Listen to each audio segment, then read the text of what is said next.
Dr. Roque, a semana passada foi a primeira vez que eu ouvi as catequeses deles. Depois fiquei um bocado assim, sem saber o que havia de fazer. Não é? Então, o pão tem glúten. Comecei a pensar no meu pequeno almoço e agora? Pão tem glúten. O leite de vaca não é bom. Só sobra a minha colher. Choca-piques, que eu gosto tanto, não posso. Enfim, mas agora estou a adaptar. O que é que eu fiz? Lá em Lamiga ainda é fácil encontrar broa de milho. Já ouviram falar? Maravilha, maravilha. Broa de milho. Então troquei para broa de milho. Não tem glúten, é ótimo. O leite é que ainda não arranjei solução.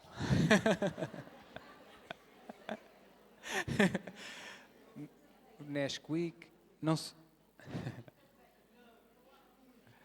leite de ovelha, aveia, é ótimo.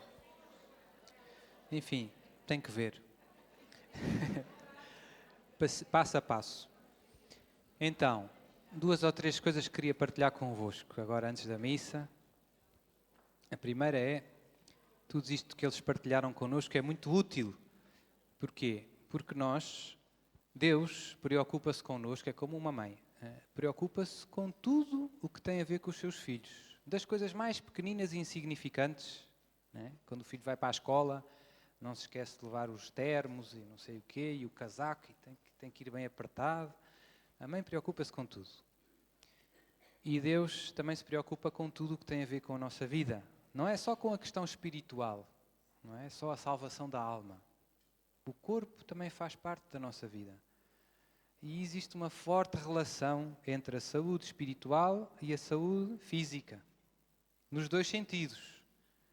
Às vezes há doenças espirituais, há pecados que fazem mal à saúde do corpo.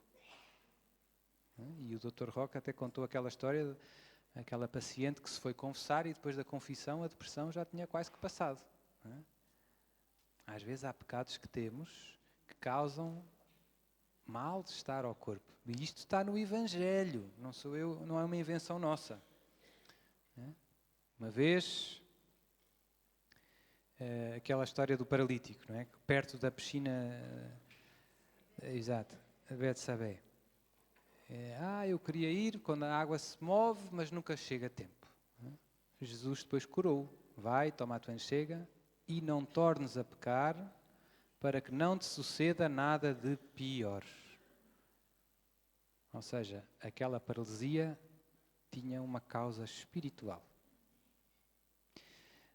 Uma vez ouvi um padre também partilhar que houve uma pessoa que estava doente de uma doença, que depois da confissão ficou curada. Há doenças que têm uma raiz espiritual. Às vezes é muito evidente. Eu falando com as pessoas que vêm, a história do perdão é sempre um problema muito grande. Injustiças que as pessoas viveram e que marcaram muito. E a pessoa amargurou, ficou com aquilo, ficou ali uma espécie de pedra no sapato, ou melhor, pedregulho no sapato. E os anos foram passando e faltava tudo, faltava alegria, faltava saúde. Uma vez um caso eu lembro-me de uma pessoa às vezes nestes casos, depois de perceber onde é que está o problema, eu peço-lhes a elas ajuda, quer dizer, peço que repitam comigo, que é muito difícil às vezes perdoar. Pronto, as histórias são muito variadas, mas as mais frequentes são problemas na família, dentro da família, ou com pessoas perto da família, padrastos, madrastas, etc. Às vezes há coisas muito feias que acontecem, que não deviam acontecer e que marcam muito as pessoas. E então tento ajudar as pessoas a perdoar. E há casos em que as pessoas bloqueiam mesmo. Começam a chorar, não consigo perdoar. E é difícil. E então muitas vezes peço para repetirem. Olha, repita comigo. Querido Jesus, eu te peço que me ajudes a perdoar a não sei quem. Às vezes o máximo que eu consigo é que as pessoas pelo menos desejem conseguir perdoar. perdoar, bloqueiam, choram, não ficam ali. Mas com um bocadinho de esforço e sobretudo com a graça de Deus consegue-se. E elas próprias testemunham que é como se saísse, sei lá, uma tonelada de peso. Não é? É outra vida que começa. Até a cara delas é diferente. A cara delas fica diferente. Ficam outras. Não é?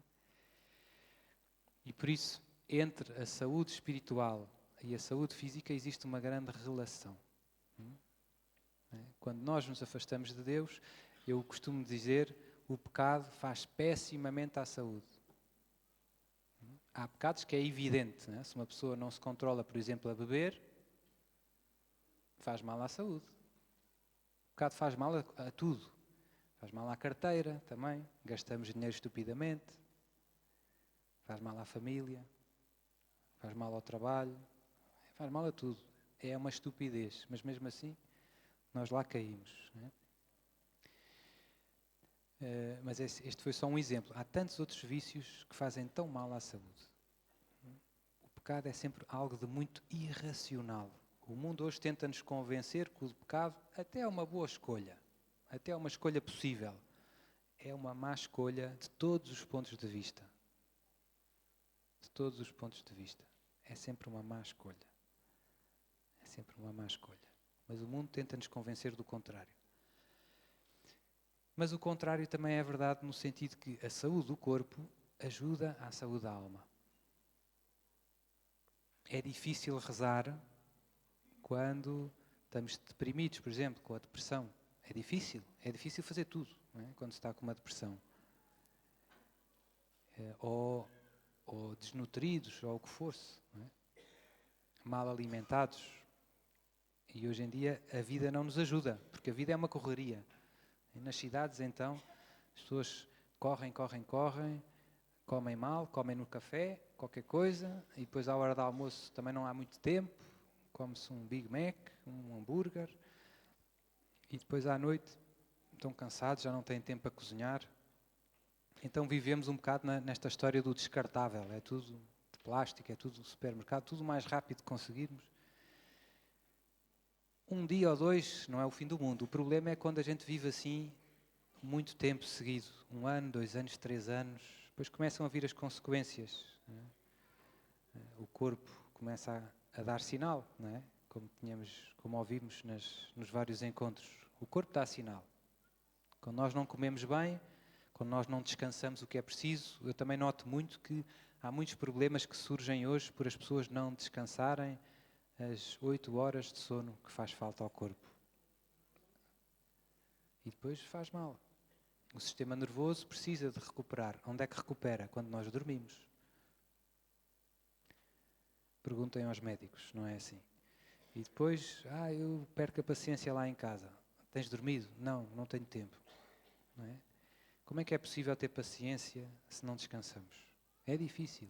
O meu parco lá quando era mais novo, dizia lá na paróquia: um homem cansado é um homem perigoso. É muito sábia esta frase. Por isso, tratar bem do corpo, da saúde do corpo, é algo que agrada muito a Deus. Tratar bem da saúde do corpo é algo que agrada muito a Deus. Porque eu sou também o meu corpo. Eu não sou só a minha alma. E o corpo, como nós já ouvimos, é templo do Espírito Santo. E se o corpo estiver são, estiver saudável, tudo fica mais fácil. Dito numa frase simples, se o corpo estiver saudável, é mais fácil amar a Deus e amar os irmãos. Se eu estiver doente, se tiver dor de cabeça, é mais difícil amar a Deus. E se o nosso objetivo, se a meta de toda a nossa vida é amar a Deus e amar os irmãos, tudo aquilo que me ajuda a amar mais a Deus interessa-me. Nomeadamente, o que eu dizia agora, não é? Cuidar da nossa saúde. Nosso Senhor Padre, não tenho tempo para fazer sopas, nem para ir para fazer ginástica. Mas se reparares, as pessoas que vivem sem parar e sem tratar bem do corpo, o que é que acontece? Daqui a 10 anos ou 20, quer gostem, quer não, vão ter que parar, porque vão ficar doentes e não vão conseguir fazer o que fazem agora. Nós às vezes só paramos quando o médico nos proíbe de ir trabalhar. Quando é preciso fazer quimioterapia, ou hemodiálise, ou... Às vezes só paramos aí, quando já está o sinal vermelho aceso. É pena nós só acordarmos tão tarde. Podíamos acordar antes. Podíamos pensar, vou viver de uma maneira mais saudável para depois não haver imprevistos e aflições desnecessárias. A mesma lógica se aplica à vida espiritual. Nós às vezes só rezamos quando troveja, né? Só nos lembramos de Santa Bárbara quando há trovoadas. Isto acontece na nossa vida. A gente vai a Fátima acender velinhas quando, que o meu filho está doente. Aí é que a gente se lembra de rezar. É pena vivermos assim. Não é a maneira mais sábia de viver. Deus convida-nos a viver uma vida equilibrada, seja do ponto de vista espiritual, seja do ponto de vista físico. E está ligado, como eu dizia. Ó Sr. Padre, então, e o jejum? Isso do jejum não faz mal à saúde? Nossa Senhora, ouvi dizer que Nossa Senhora pede para fazer jejum. E agora? Desembrulhe-se. Diga lá. Eu gosto de falar do jejum às vezes. Já algumas pessoas, se calhar, me ouviram falar. É verdade que os médicos não falam muito sobre o jejum, mas eu já descobri umas coisitas, mesmo do ponto de vista médico. Já partilhei com a doutora e tudo. O jejum, eu posso testemunhar de experiência própria que não faz mal à saúde. Essa ideia de que o jejum faz mal à saúde depende, não é? Como for feito. Não é? Mas eu comecei a jejuar, já lá vão para aí uns 20 anos, por causa das aparições de Nossa Senhora. Nossa Senhora, em várias aparições, pede para as pessoas fazerem jejum 2 dias por semana, noutras pede até 3 dias por semana. E eu e os meus pais lá em casa, houve uma fase em que nos entusiasmámos muito, começámos a fazer, e eu, graças a Deus, tenho feito. Já lá vão 20 anos. Né? Uma pessoa depois habitua-se. Né? E não estou como a cara, estou. Né? E agora, há poucos anos, tive que fazer uns exames médicos. Não sou muito de ir ao médico, só vou ao médico quando estou doente, um bocado. Não é um grande exemplo, mas também sou novo ainda.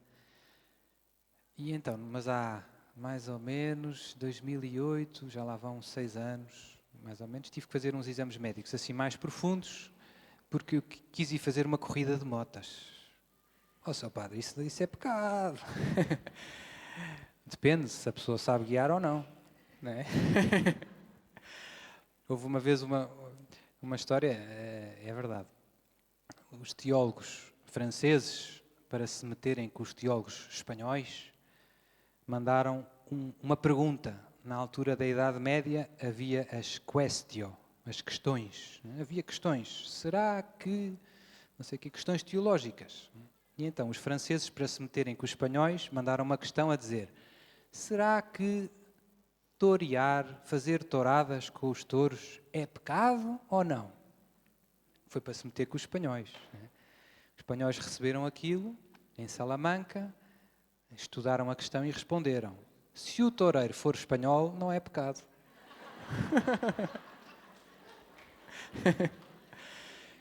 Ou seja, isto tem uma certa graça, mas tem um certo fundamento.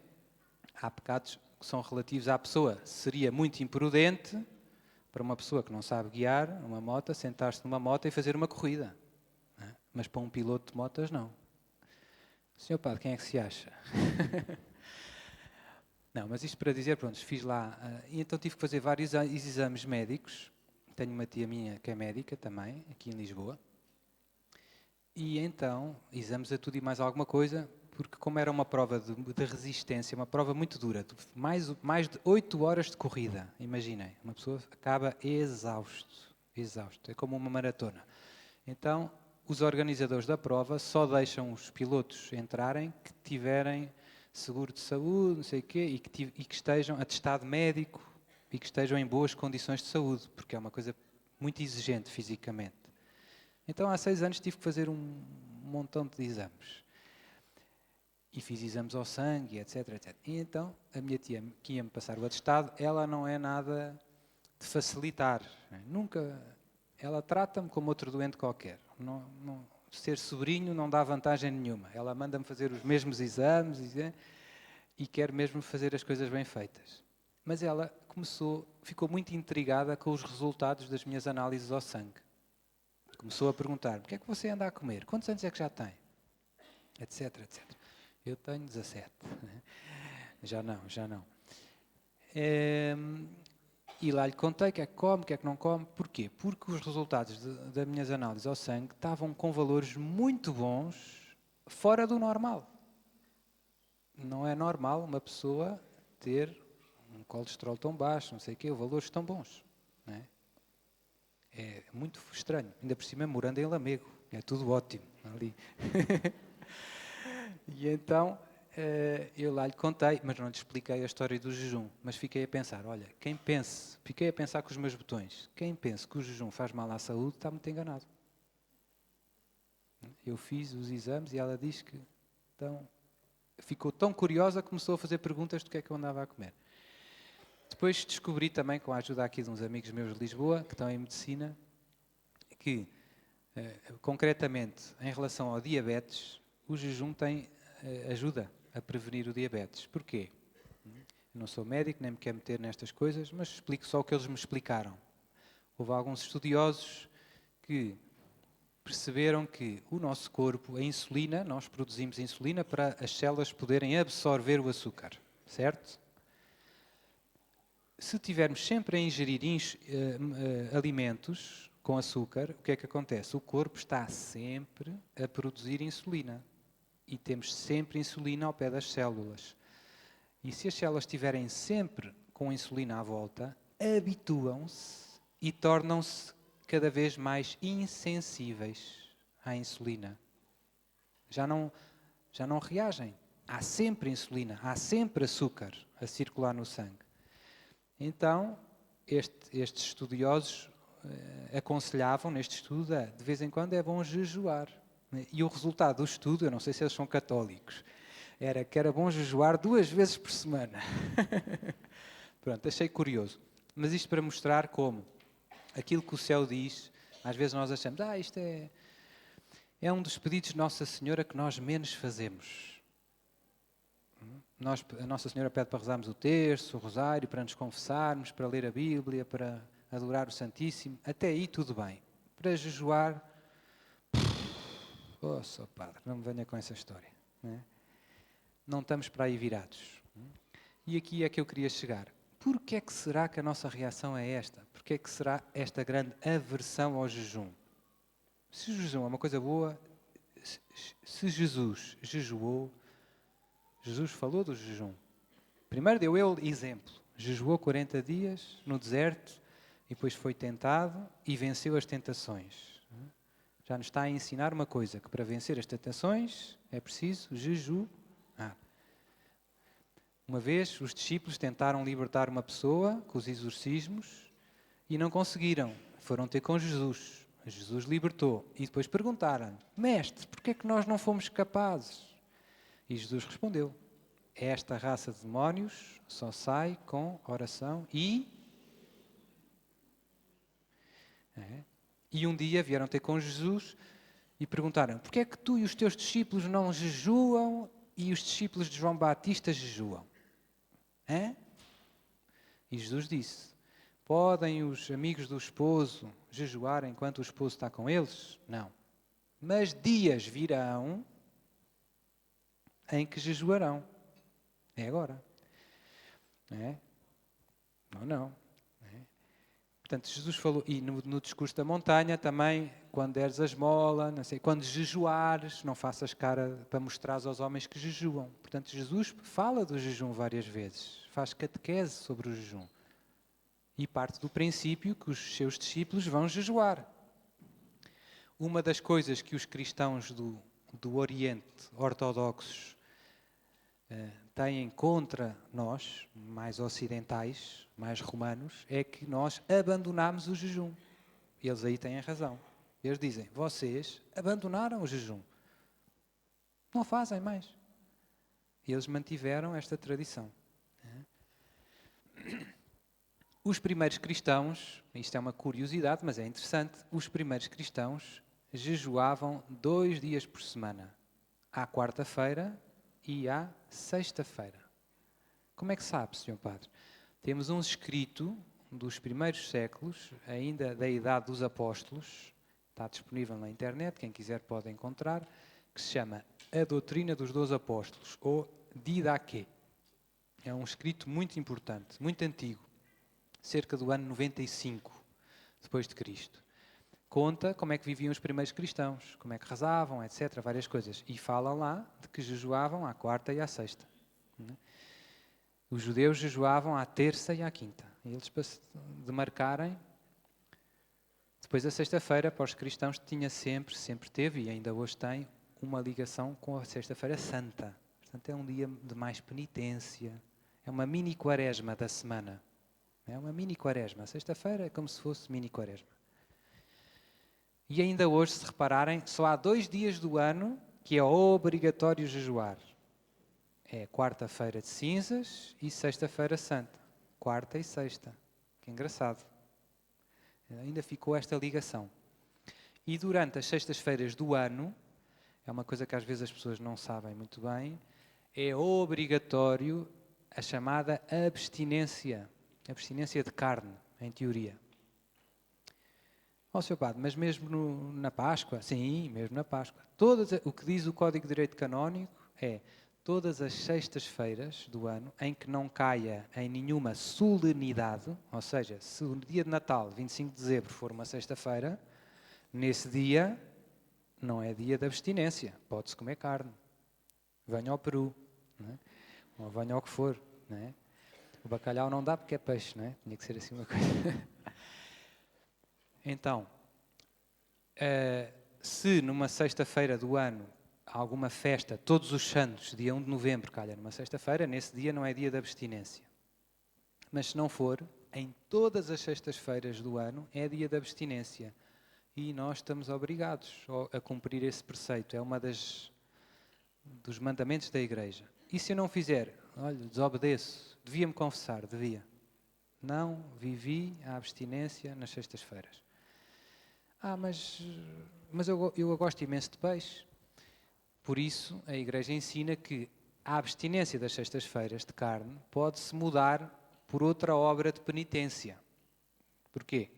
Porque nos nossos dias, não comer carne não custa assim muito. A carne é normal, não é? Às vezes até é mais caro um bom peixe do que carne. E por isso, isso deixou de ser um sacrifício. Já não é um grande sacrifício. Não é? E por isso a Igreja, que quer que se mantenha o espírito da abstinência, diz que nós podemos trocar livremente essa abstinência de carne por outro tipo de sacrifício.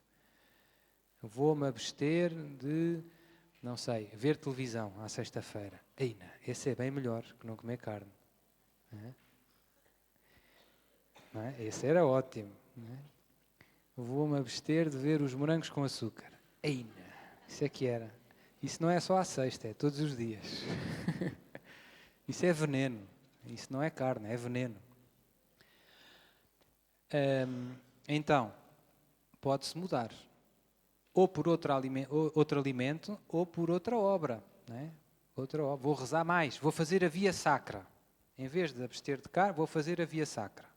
Ótimo. Quem faz isso cumpre o preceito da abstinência nas sextas-feiras. Cumpre. E agora vem a grande questão.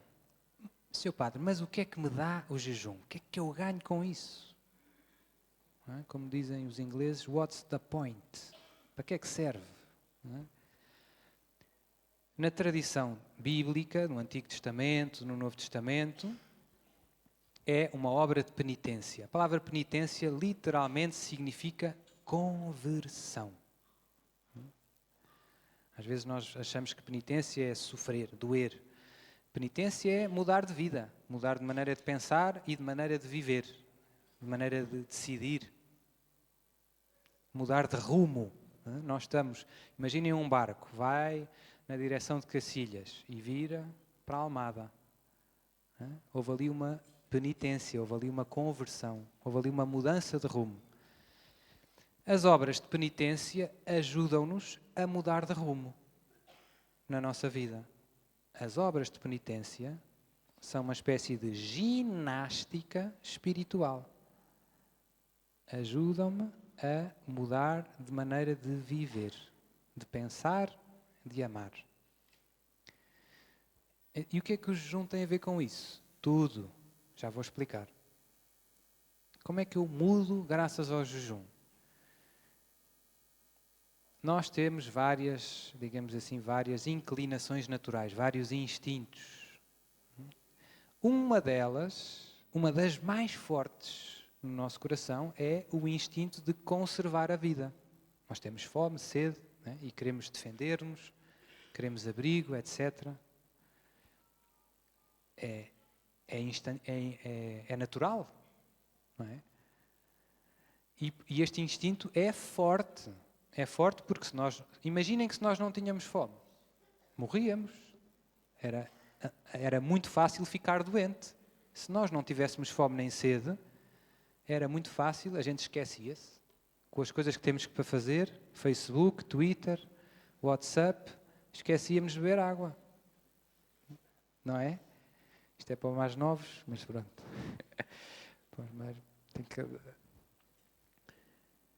Então, estes instintos são naturais e são fortes. Portanto, temos fome, apetece-nos aquilo.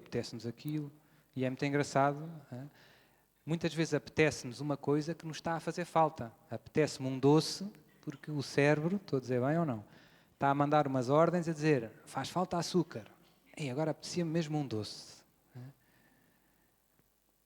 E pronto. A doutora Gisela não está a ver.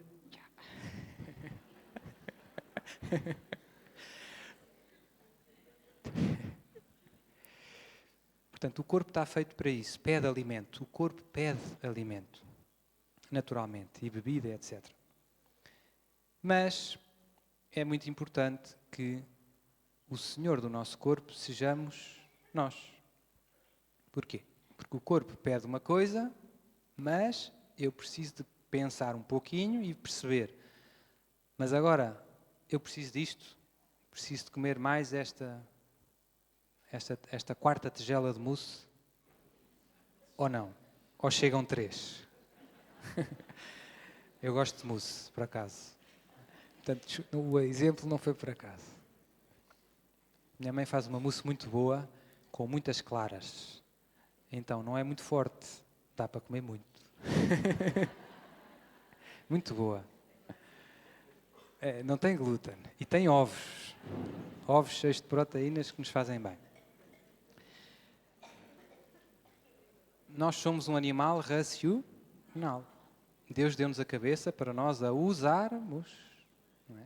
E temos que ver se aquilo que devíamos, não é? Como São Paulo diz, tudo me é permitido, mas nem tudo me convém. Só padre, mas apetece tanto.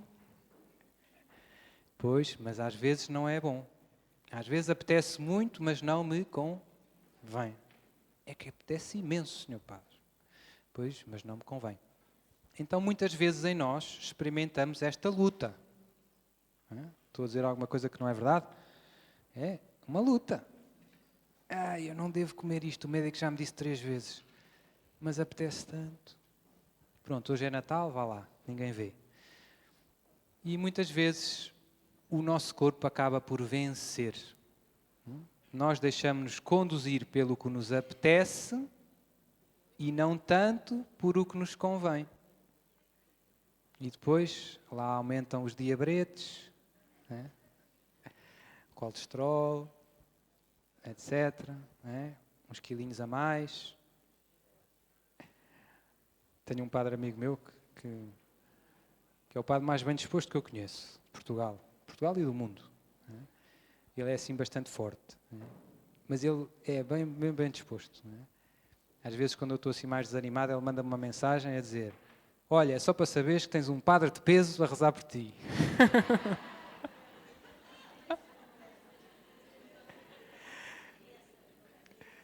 E ele brinca, diz que quando vai à farmácia e vai-se pesar lá naquelas balanças, que há sempre uma balança nas farmácias, né? Põe-se uma moeda, põe-se lá em cima e que a balança diz assim, 1 de cada vez.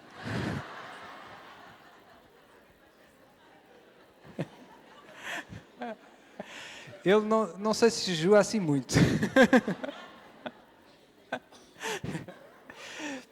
Exatamente. Este é mais...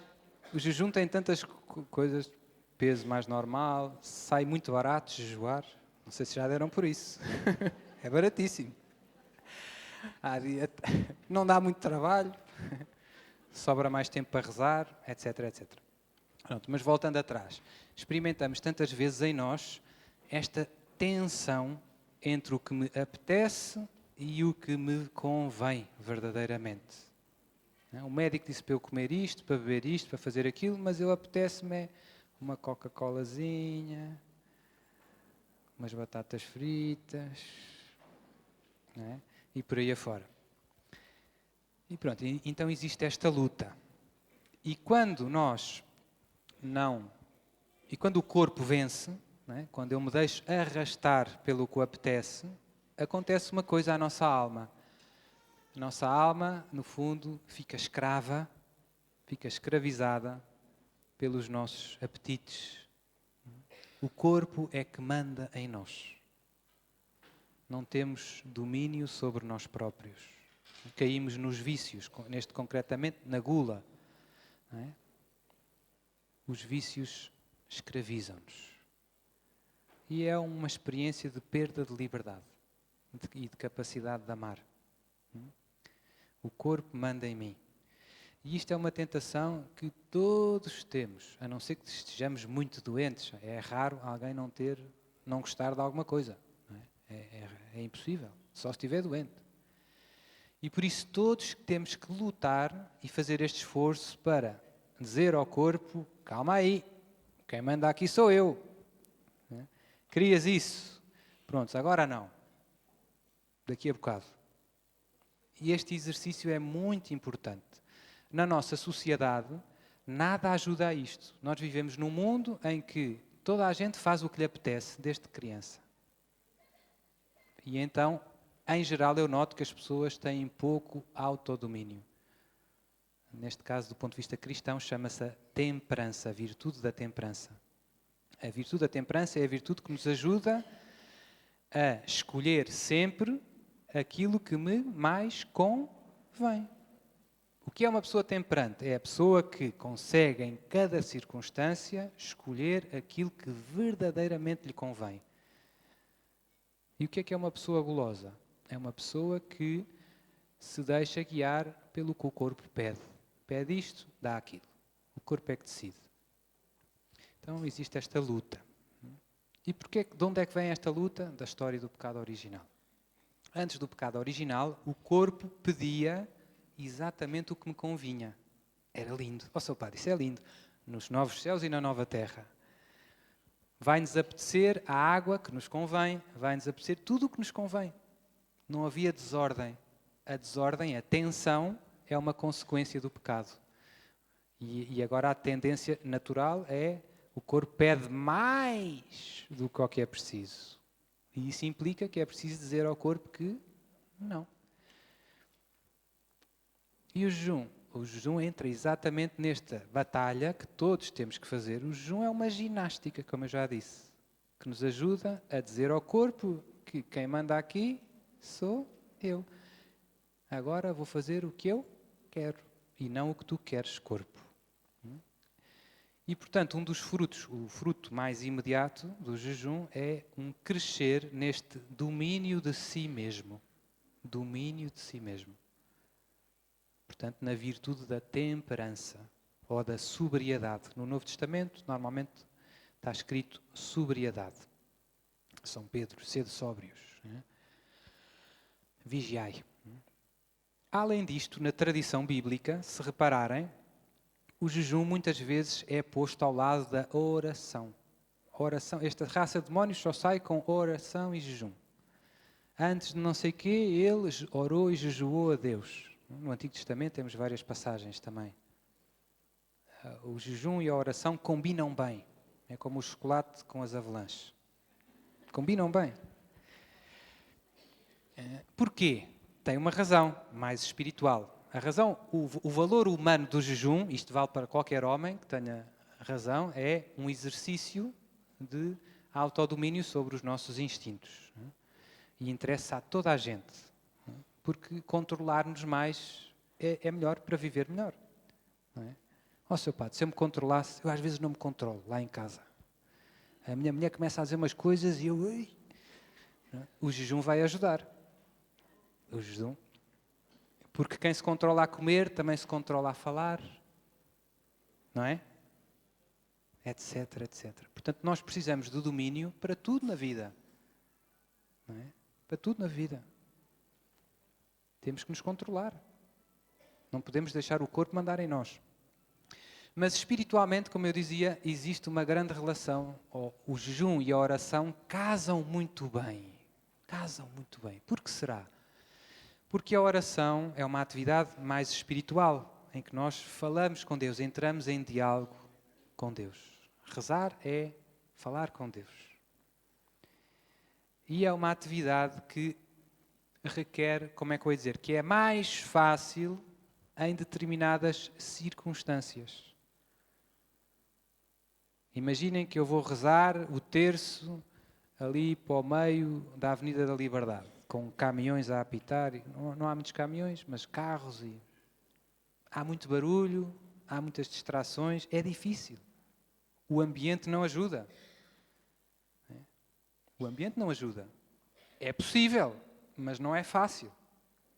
E por isso devemos procurar um ambiente. Não, há ali uma capelinha, ali no Sagrado Coração de Jesus, não está ali quase ninguém, é silencioso, está o sacrário. Eina, aquilo é que é bom.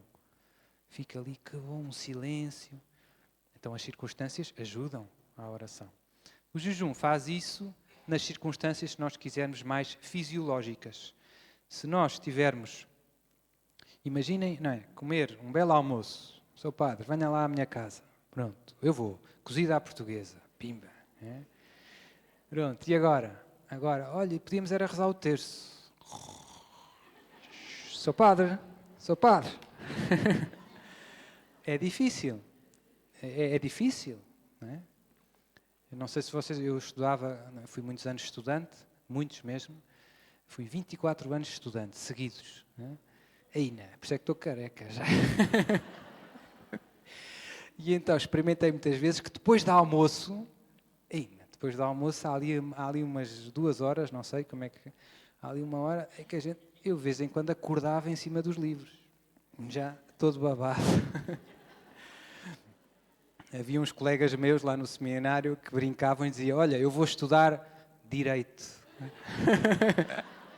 Era bem... E por isso, isto é um bocadinho visto o oposto do jejum, quer dizer, depois de comer, quando estamos com o corpo muito pesado e quando temos o corpo a trabalhar, é difícil pensar sequer.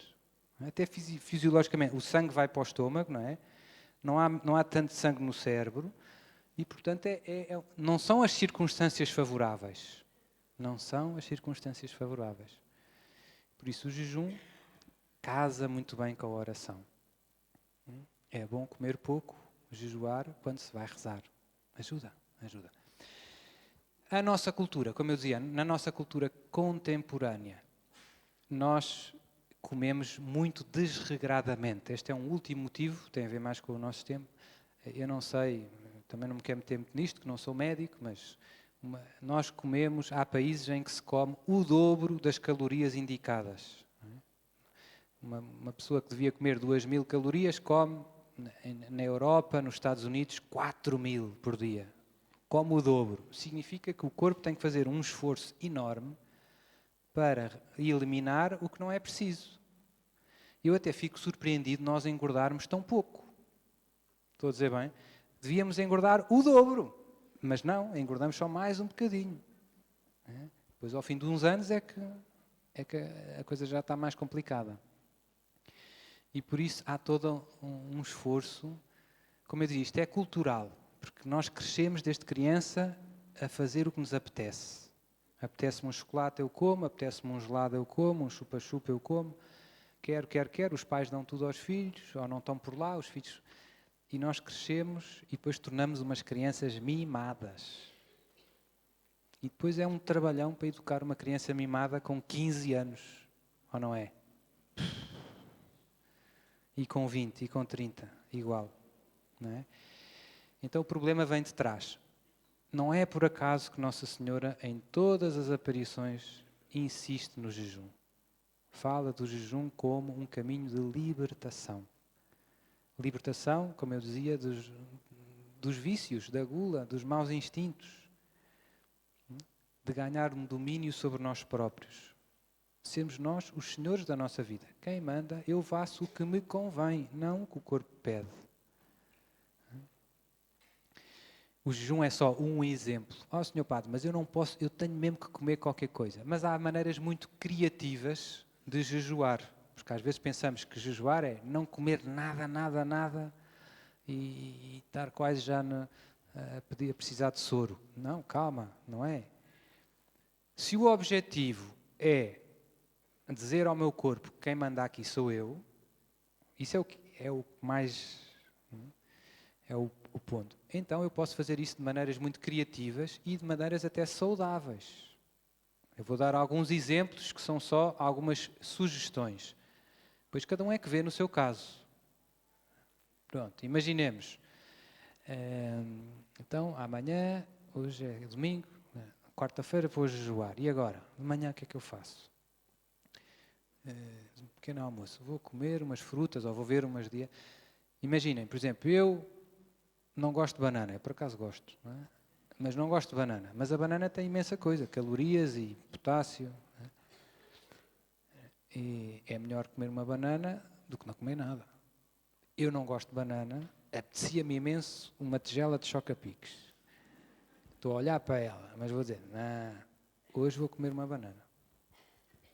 E vou oferecer, portanto, isso já é este exercício de eu faço o que me convém e não tanto o que me apetece. Ou, melhor ainda, aquela receita da banana verde.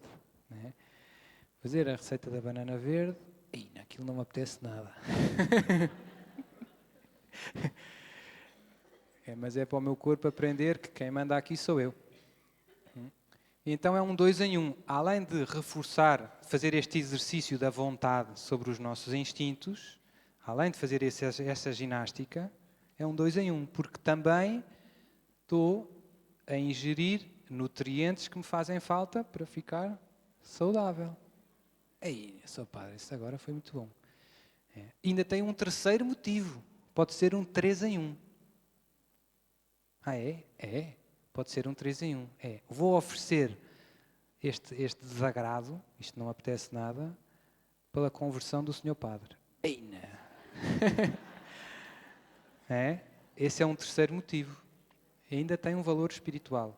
Pensem nos pastorinhos de Fátima, que ofereciam o lanche às ovelhas, faziam sacrifícios pela conversão dos pecadores. Quem é que lhes ensinou isso? Foi Nossa Senhora. Portanto, o jejum tem um valor intrínseco. Ajuda-me a vencer os meus maus instintos, ganhar autodomínio. Depois pode ser vivido de uma maneira criativa. Não como o que me apetece, como o que me convém. Não gosto nada daquilo, mas aquilo faz bem. Toma. E depois ainda posso oferecer com uma finalidade espiritual. 3 em 1. Sr. Padre, estou convencido. Pronto, ainda bem. Então, começamos amanhã. E como eu dizia, é uma experiência... Depois habituamos-nos com o tempo, não é sempre fácil, não é? Mas é bom. E quando nos sentimos bem, tudo fica mais fácil.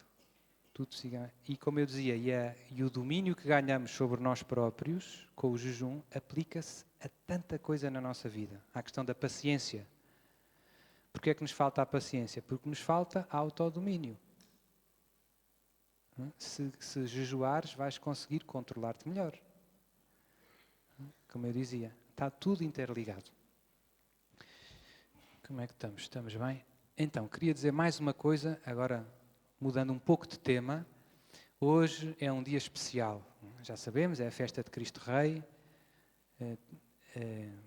Que é uma grande festa na igreja. Mas hoje há 37 anos aconteceu uma coisa muito especial. E é um bocado por causa disso que estamos aqui hoje. O padre Jonas Habib, há 37 anos, faz hoje 37 anos, propôs a um grupo de jovens oferecer 1 ano da vida deles para Jesus. E há 37 anos nasceu a Canção Nova.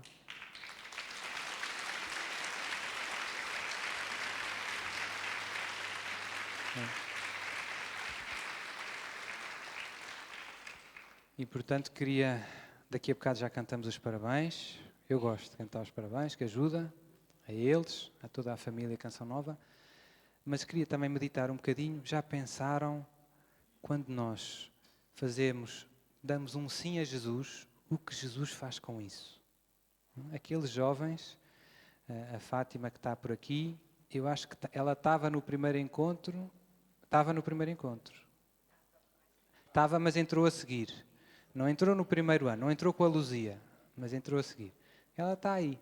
Portanto, ela viveu tudo isso. E o João Luís, pouco depois, etc.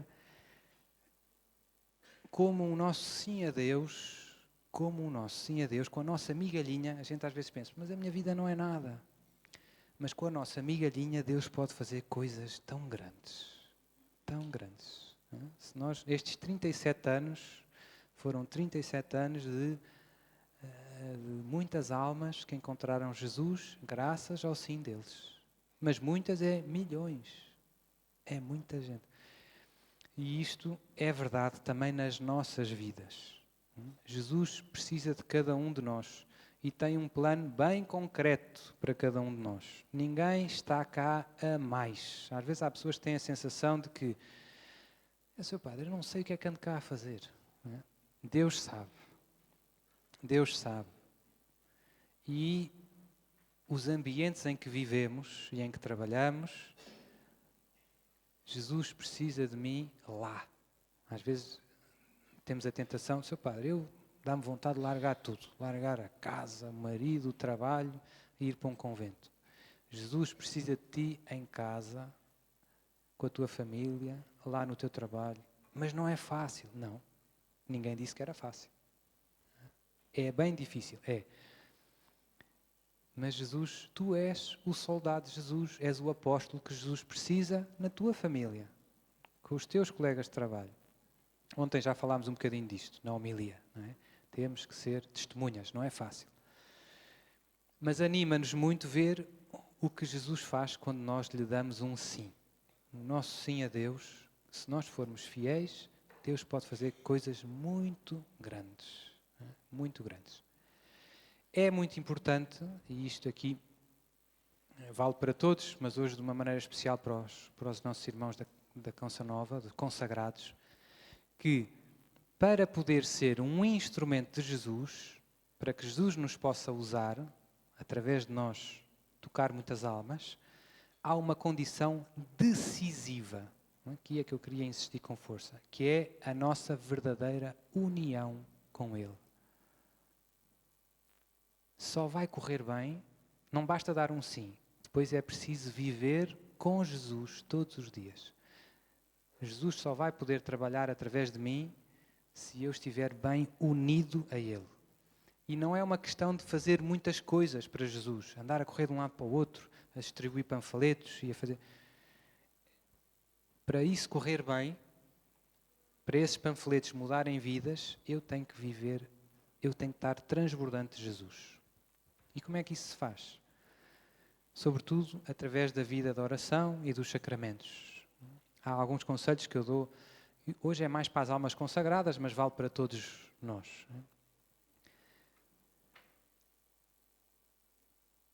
O cura d'Ars, o São Cura d'Ars, São João Maria Vianney, dizia que o demónio não precisa de tentar muito quem vive em pecado. Quem vive em pecado grave já está na autoestrada para o inferno. Esses estão no papo, não é?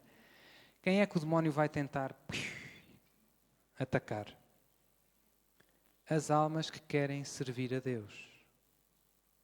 E quanto mais querer, este que eu dizia há pouco, o nosso sim, não é? Perguntem ao padre Jonas Habib se a vida dele é fácil. E aos membros da Canção Nova e a qualquer consagrado que lute pela salvação das almas. Não, é uma luta feroz. Mas eu posso animar, digo, mas isso é bom sinal. Sinal que estamos a querer servir a Deus. Se o demónio estivesse contente connosco, cuidado. Portanto, vai haver luta intensa. Quem quer servir a Deus, quem quer ajudar os outros a ir para o céu, vai haver luta. Mas é bom sinal. É sinal que estamos na estrada do céu. Para vencer nessa luta e, sobretudo, para Deus nos poder usar como instrumentos, o fator decisivo é viver unido a Jesus, viver na graça de Deus, viver transbordante de Deus.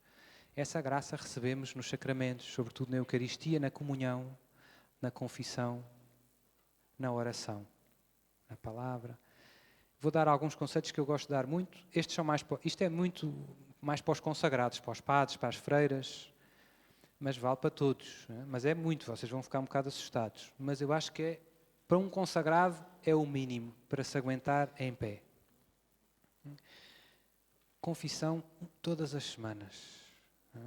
Para as pessoas eu costumo dizer todos os meses, mas para um consagrado, para um padre, para uma freira, para um membro de uma comunidade, todas as semanas. Porquê? A confissão, além de lava a nossa alma, limpa-nos, nós tomamos banho, lavamos o cabelo e os dentes, graças a Deus.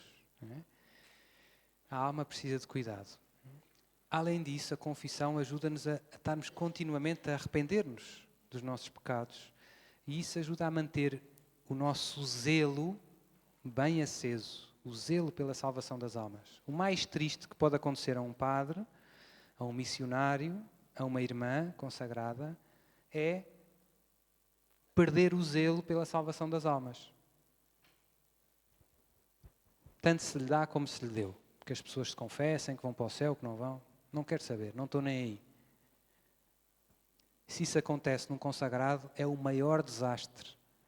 É o maior desastre. E o demónio sabe, e por isso ataca muito os consagrados. Ataca. Porque ele sabe que o sim deles leva muitas almas para o céu. Então vai mandar uns tiros ali no porta-aviões, para ver se manda ao fundo. E como é que são os tiros? Os tiros, normalmente, eu falo da minha experiência, é pôr-nos a fazer 1000 coisas boas. 1000 coisas, correr de um lado para o outro, não sei o quê, vou fazer o quê. E depois temos pouco cuidado com a nossa saúde espiritual, com a nossa união com Jesus.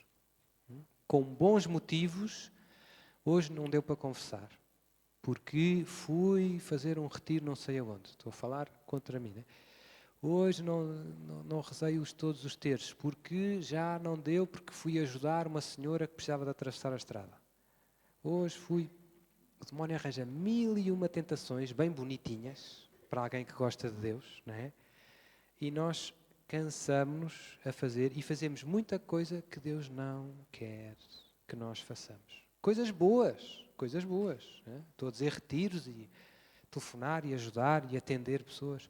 Mas falhamos em coisas essenciais. Rezar, confessar, missa. O centro da vida de um cristão é a missa, mas num consagrado então, quer dizer, é impensável um consagrado passar um dia sem comungar. É impensável. Infelizmente acontece. Coisas tristes, não é? Vou de férias, não há missa. Não percebeste que sem a missa não consegues viver unido a Jesus. A missa é o nosso oxigênio. É tudo, é Jesus vivo. Portanto, isto é muito importante na vida de um consagrado. Estas coisas são mesmo o chão. Se falha o chão, cai a casa. Depois, outros conselhos que eu dou muito, os consagrados, isto é mais para as irmãs e para os padres, os que são, digamos assim, religiosos, têm a obrigação de usar o hábito. O hábito, Sr. Padre, o hábito não faz o monge. Não faz o monge, mas ajuda muito. Ajuda. Porque se eu tirar o hábito, não me comporto da mesma maneira. Nem vocês, quando me encontram. Não é? E o mesmo vale para as irmãs. etc, etc. Portanto, o hábito ajuda muito, ajuda-nos a mantermos fervorosos. Não é? E se o nosso objetivo é ser testemunhos de Jesus, quer que as pessoas vão na rua e se lembrem de Deus, isto aqui vê-se quase na outra banda, em Cacilhas, não é? Isso era um padre amigo meu italiano que dizia: sabes porque é que eu gosto de andar de batina? Porque se vê que sou padre de longe.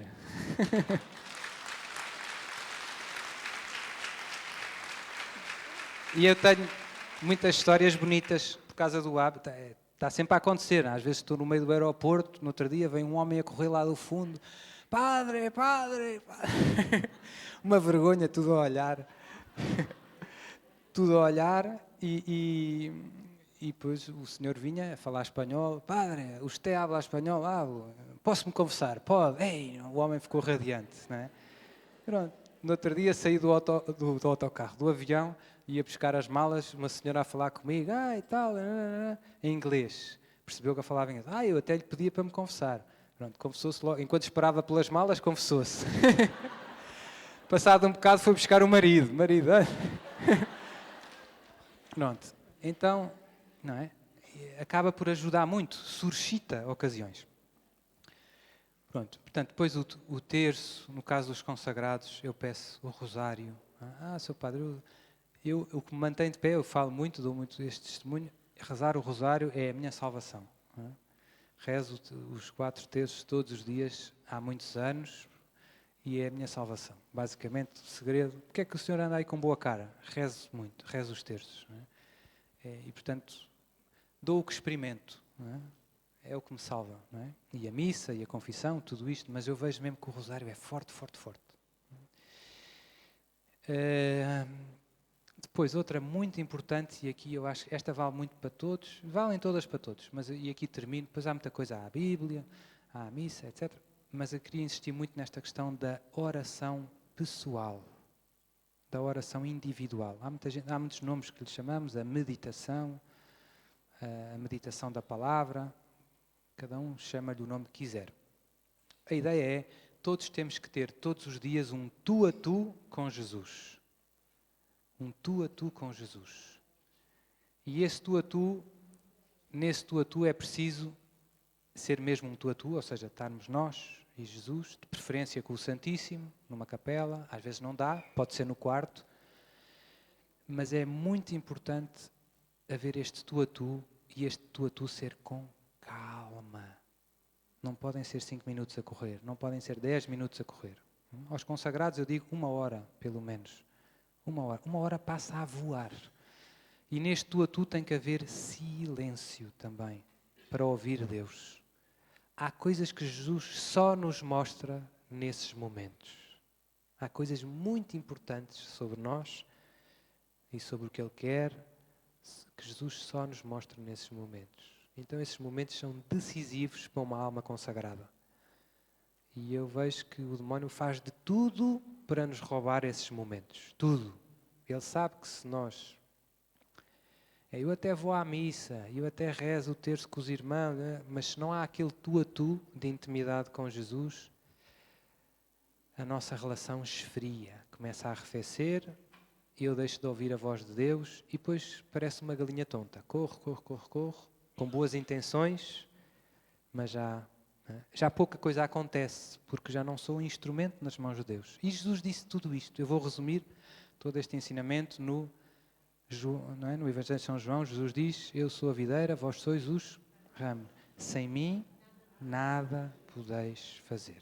Então cantamos os parabéns à canção nova, com muita alegria.